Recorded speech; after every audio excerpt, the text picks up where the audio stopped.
Hello guys! Gagawa tayo ngayon ng simple cake. Ayan, ang cake natin ngayon ay healthy.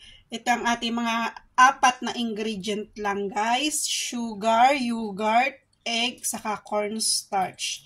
Tara, umpisahan na natin.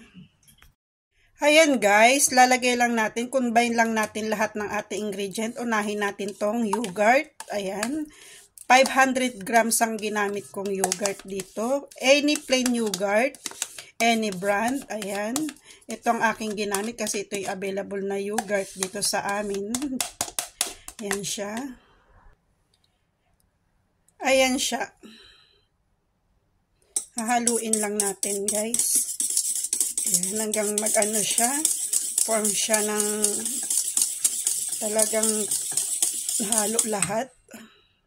Ngayon lalagyan naman natin siya ng asukal. Depende sa sweetness na gusto niyo. Ako kasi hindi mahilig sa sweet kaya lagyan ko lang siya ng 2 kalahating kutsara ng asukal. Ayan. Combine nyo lang hanggang maghalo ang dalawa. Ayan.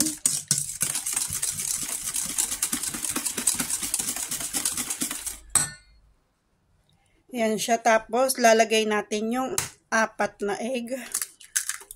Pagsama-samahin lang. Yan.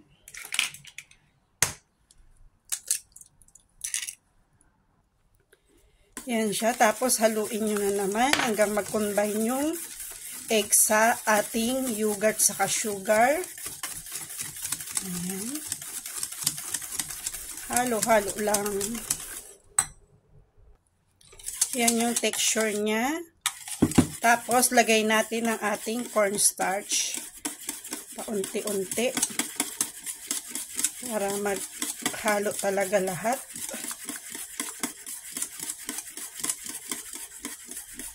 Yan siya.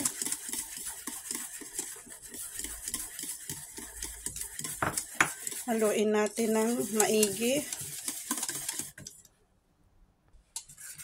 Ayan yung pinaka-ano niya. Hanggang mag-combine lahat kasi cornstarch yung nilagay natin. Ayan na siya guys. Pwede na natin itong i-cook.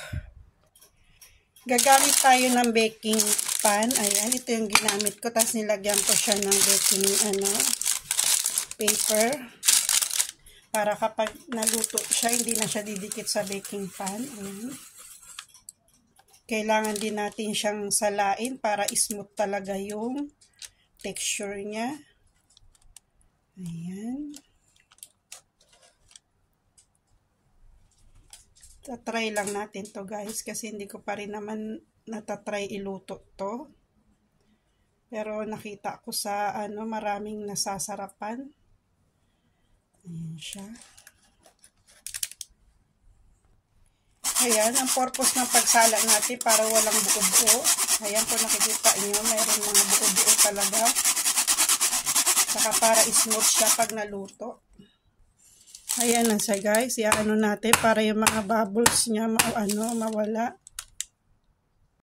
Guys, lagay na natin siya sa oven. I-bake natin siya ng 45 minutes ng 180 ang init niya. Ayan.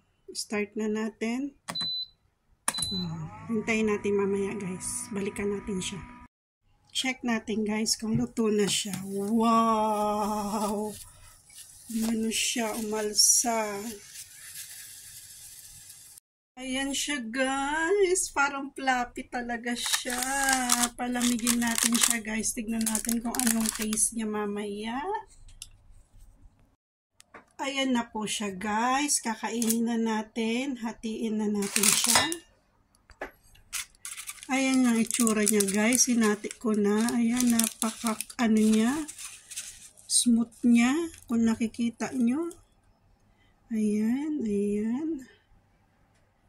Ayan siya. Smooth siya guys. Tara, tikman na natin. Ito na siya guys, kung nakikita nyo, napaka-smooth niya. Titikman natin. Yan.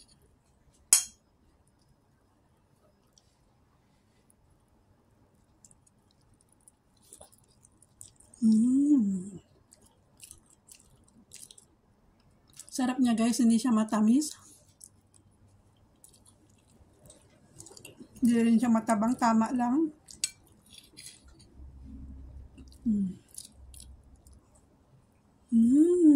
Ayan, no, napaka-ano niya talaga, smooth niya guys, oh.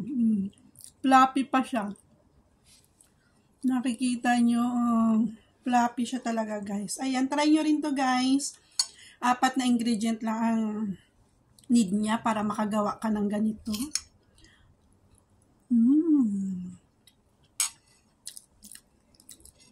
Yun lang po guys. Bye-bye!